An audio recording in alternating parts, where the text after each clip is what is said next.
Unboxing video. இது என்னன்னு பார்த்தீங்கன்னா ND ஃபில்டர், KNFலேருந்து வந்திருக்க ஒரு ND ஃபில்டர். ஸோ இதை தான் நம்ம இன்றைக்கி அன்பாக்ஸ் பண்ணி பார்க்க போகிறோம். ஒரு நிமிஷம். ஓகே, KNFலேருந்து வந்திருக்க ND ஃபில்டர் இதுதான் நம்ம இன்றைக்கி அன்பாக்ஸ் பண்ண போகிறோம். பேக் பண்ணி தான் வச்சுருக்காங்க.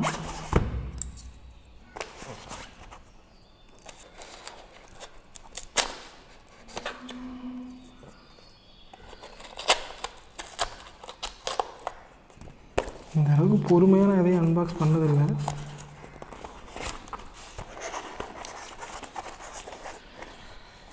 பொறுமை இழக்கிறேன்.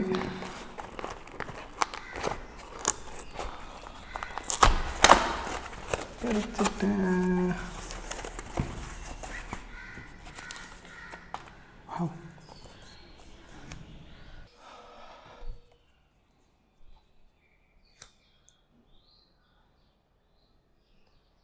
தெரியுதா? ஒரு நிமிஷம் இருங்க, ஃபோக்கஸ் ஆகலைன்னு நினைக்கிறேன்.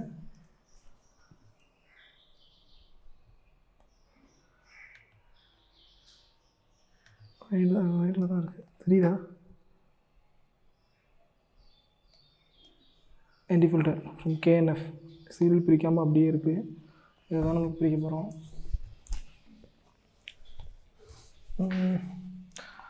இதை நம்ம தூக்கியே இருந்தேன்னா தேவையில்லை. ஓகேவா? எல்லோரும் கேட்குறாங்க ஏன் பிளாக் பேக்ரவுண்ட் வைக்கிறீங்க அப்படின்ட்டு. எனக்கு பிளாக் பேக்ரவுண்ட் தான் பிடிச்சிருக்கு. ஸோ அதனால் நான் பிளாக் பேக்ரவுண்ட் தான் வைக்கிறேன்.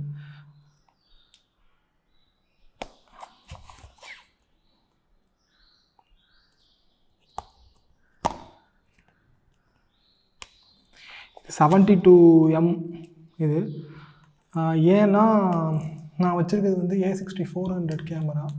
நான் வச்சுருக்கிறது A6400 கேமராங்கிறதுனால 72M வந்து நான் லென்ஸு என்னோடய சாய்ஸில் இருக்க லென்ஸுக்கு எல்லாத்துக்குமே 72 கொஞ்சம் கரெக்டாக இருக்கும். அதனால நான் 72 சூஸ் பண்ணியிருக்கேன். இது வந்து 3500 ரூபா வருது. யூஸ்வலாகவே ND ஃபில்டர் எதுக்கு யூஸ் பண்ணுவாங்க அப்படின்னு வந்து எல்லாருக்குமே ஒரு சந்தேகம் இருக்கும். ND ஃபில்டர் எதுக்கு யூஸ் பண்ணுவாங்க அப்படின்னா,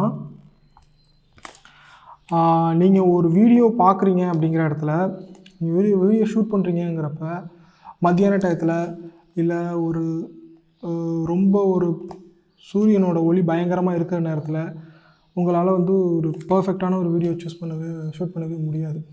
ஏன்னா உங்களுக்கு ஹைலைட்ஸு பீக்காக இருக்கும். வீடியோ வந்து கிளிப் ஆகி தான் வரும் உங்களுக்கு ND ஃபில்டர் இல்லாமல். அதுக்கு நீங்கள் அது கிளிப் ஆகாமல் இருக்கணும் அப்படின்னா ஷட்டர் ஸ்பீடையோ இல்லை எஃப்ஸ்ட்ராப்பையோ நீங்கள் சேஞ்ச் பண்ணுற மாதிரி இருக்கும்.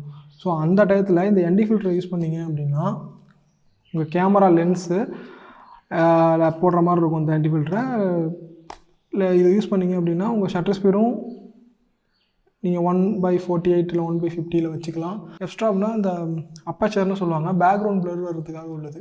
ஸோ அதையும் நீங்கள் உங்களோட கண்ட்ரோல்லையே வச்சுக்கலாம். ஸோ அதுக்காக மெயினாக உள்ளது தான் இந்த ND ஃபில்ட்ரு. சரி, இதை நான் ஃபஸ்ட் ஆஃப் ஆல் நான் பிரித்து காட்டுறேன்.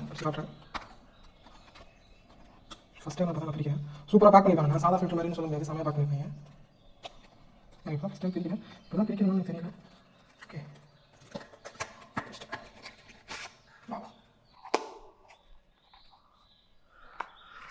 72M millimetre. அதாவது இந்த த்ரெட்டு ரொம்ப முக்கியங்க. நீங்கள் வந்து உங்களோட லென்ஸுக்கு வந்து த்ரெட்டு வந்து 77, 72, 82 தான் இருக்கிறதுல ஹையஸ்ட்டு. அதுக்கப்புறம் பார்த்தீங்கன்னா 72 இருக்குது, 77 இருக்குது, 67 இருக்குது, 52 இருக்குது, 49 இருக்குது. இந்த மாதிரி உங்களுக்கு வேரியண்ட் ஆகிட்டே இருக்கும். ஸோ இது 62 இருக்குது. ஸோ இதில் நீங்கள் எதனா ஒன்று சூஸ் பண்ணிக்கணும். ஏன்னா எனக்கு எதனால நான் இதை பர்டிகுலராக இந்த 72 சூஸ் பண்ணேன்னா, நான் கிட் லென்ஸ் வச்சுருக்கேன். அதே மாதிரி இப்போ நான் சிக்மாவில் ஒரு லென்ஸ் வாங்குறனாலும் நம்மளோட ஃபேவரட் லென்ஸ்னு சொல்லிட்டு நம்ம ஒரு கேட்டகரி வச்சுருப்போம்ல, அந்த கேட்டகரியில் இருக்க எந்த லென்ஸ் நீங்கள் வாங்கினீங்கனாலும் இந்த ND ஃபில்டர் உங்களுக்கு பர்ஃபெக்டாக இருக்கும். ஏன்னா அதிகபட்சமாக அது வந்து 67 இல்லை 72 தான் அதிகபட்சமாக அதோட த்ரெட்டாக இருக்கும். ஸோ அந்த சமயத்தில் வந்து நான் வேறு எதுவும் வாங்கணும்னு அவசியம் இல்லை. ஸோ இதுவே எனக்கு போதுமானது. எதுவுமே எடுத்துருக்காங்க, நல்லா தெரியுது. இதோட மேக்ஸிமம் பார்த்தீங்கன்னா 8 ஸ்ட்ராப்ஸு. தெரியுதா உங்களுக்கு? தெரியுதா? இது பார்த்தீங்களா? கிட்ட வச்சு காட்டுறேன். இதுதாங்க ND ஃபில்டரோட வேலையே. Black, white. இது வந்து நீங்கள் ரொம்ப க்ளவுடான டயத்துலலாம் அதை நீங்கள் யூஸ் பண்ணணும்னு அவசியம் இல்லை. அப்படியே சுற்றிக்கிட்டே இருங்க பாருங்க. இதான் வேரியபிள் ND ஃபில்டர். இது ஆக்சுவலாக ND ஃபில்டர்னால் நார்மலாகவே உங்களுக்கு இதாக இருக்கும், பிளாக்காக ஒரே ஒரு கோட்டிங் மட்டும்தான் வரும். இது வேரியபிள் NDங்கிறதுனால உங்களுக்கு வந்து உள்ளேயே நீங்கள் ஒரு 8 ஸ்டாப்ஸ் குறைச்சிக்கலாம். இது ND2-400.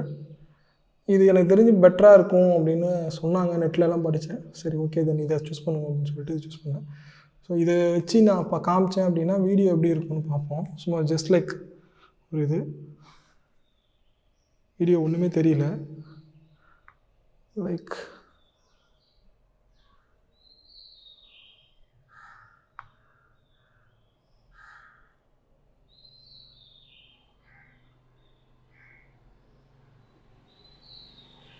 உங்களுக்கு தெரியும். ஆனால் இது வந்து இப்போ அவுட்டோர் ஷாட் நான் காட்டுறேன். இப்போ இது ND ஃபில்டர் மட்டும்தான் எனக்கு வந்திருக்கு. ஸோ இதோட பாருங்கள், இது வந்து ஒரு வார்ம் டிண்ட் கொடுக்குதுல்ல, இதுதான் அதிகபட்சமாக இதில் இருக்குதுன்னு நினைக்கிறேன். த்ரெட் சைஸ்ன்னு நினைக்கிறேன். மேக்ஸிமம் மினிமம் இதுதான் மினிமம். மினிமமில் காட்டுறேன். மினிமமில் உங்களுக்கு எப்படி இருக்கும். மேக்ஸிமம் ஏற்ற உங்களுக்கு வந்து சுத்தமாக இதே இருக்காது, கருப்பாக தெரியும். ஸோ இது வந்து உங்களுக்கு கண்டிப்பாக அவுட்டோர் ஷூட்டுக்கு அப்போ நல்லா தேவைப்படும். ஸோ அதுக்காக உள்ளது தான் இந்த ND ஃபில்ட்ரு. ஸோ இதான் அதோட அன்பாக்சிங். இதில் வந்து ஒரு என்ன சொல்கிறது, பார்க்கும் போதே தெரியுது ஒரு வார்ம் டிண்ட் ஒன்று தெரியுது. அதை நான் போஸ்ட் ப்ரொடக்ஷனில் நான் சரி பண்ணிப்பேன். ஸோ இதுதான் அதோட அன்பாக்சிங். ஸோ தேங்க்ஸ் ஃபார் வாட்சிங். பாய்.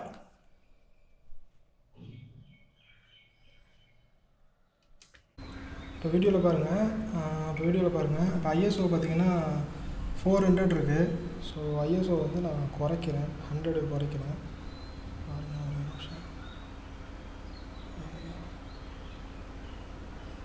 ISO நான் 100 குறைக்கிறேன். +2 இருக்குது, ஓவர் எக்ஸ்போஸ்டாக இருக்குது. ஸோ 100 குறைச்சிட்டேன். 100 குறைச்சோன்னே எனக்கும் அந்தளவுக்கு ஒன்றும் பெருசாலாம் தெரியல. ஷட்டர் ஸ்பீடு இந்த ரேஞ்சில் தான் இருக்கணும். இப்போ தான் சினிமாட்டிக் லுக்கு கிடைக்கும். ஸோ இப்போ நான் என்ன பண்ணுறது, எனக்கு ஒரு பெரிய ஆப்ஷனே இல்லை.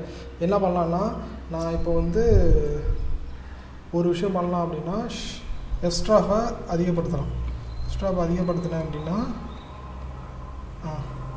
இப்போது நான் ப்ராப்பராக எக்ஸ்போஸ் பண்ணிட்டேன். ஓகேவா? இப்போது இது வந்து ப்ராப்பராக எக்ஸ்போஸ் ஆகிடுச்சு. இப்போ ப்ராப்பராக இருக்கா? இதை நான் 25 எக்ஸ்ட்ரா, எனக்கு எதுவுமே எல்லாமே டீட்டெயில்டாக இருக்கும், நல்லா இதான இது. ஸோ இதில் வந்து பேக்ரவுண்ட் ப்ளர்வே எனக்கு இருக்காது, அந்த சினிமாட்டிக் லுக் எனக்கு கிடைக்கவே கிடைக்காது கடைசி வரைக்கும். ஸோ அதனால் நான் வந்து என்ன பண்ணுறேன்னா, தென் எகெயின் பேக் டு எக்ஸ்ட்ராஃப் வந்து குறைச்சிக்கிறேன். குறைச்சி எவ்வளோத்தில் 4.5 வைக்கிறேன். இப்போது நான் ஷட்டர் ஸ்பீடு அதேமாதிரி ஷட்டர் ஸ்பீடை இன்க்ரீஸ் பண்ணேன்னு வச்சுக்கோங்களேன். இன்க்ரீஸ் பண்ணுறேன் 1250. இதில் வச்சா எனக்கு கரெக்டாக இருக்குது. இப்போ போய் நான் கையை முன்னாடி ஆட்டினேன்னா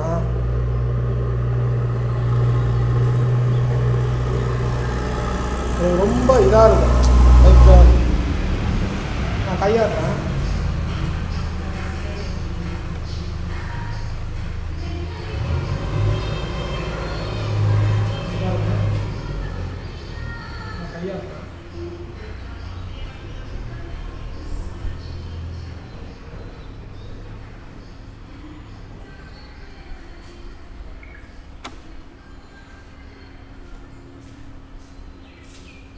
ஸோ அதுதான் பிரச்சனை. ஸோ அதனால தான் இப்போ நான் வந்து மறுபடியும் இதை என்ன பண்ண போகிறேன்னா குறைக்கிறேன். எவ்வளோத்துக்கு குறைக்கிறேன்?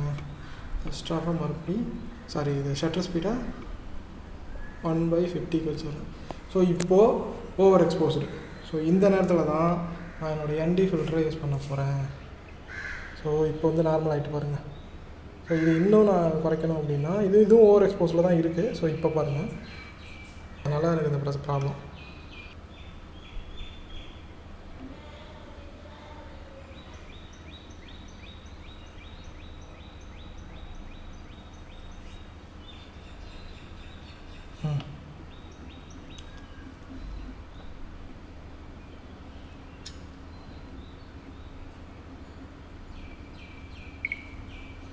இப்போ பாருங்கள், சேம் ஃபுட்டேஜ் எஃப்ஸ்ட்ராஃப் எல்லாம் எதுவுமே குறைக்கல. ND ஃபில்டர் யூஸ் பண்ணுறதுனால இப்போ வந்து எனக்கு அந்த வீனேட்டிங் உழுவுது. அந்த வீனேட்டிங் உழுவலைனாலும் எனக்கு இது எப்படி இருக்குன்னு பாருங்கள்,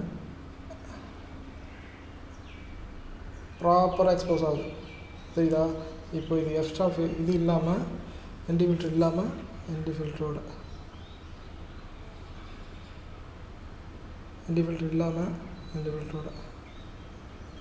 புரியுதா? ND ஃபில்டரோட யூஸ் என்னன்னு புரியுதா இப்போ? ஸோ இதெல்லாம் ப்ராப்பராக கரெக்டாக எக்ஸ்போஸ் ஆகிருக்கு.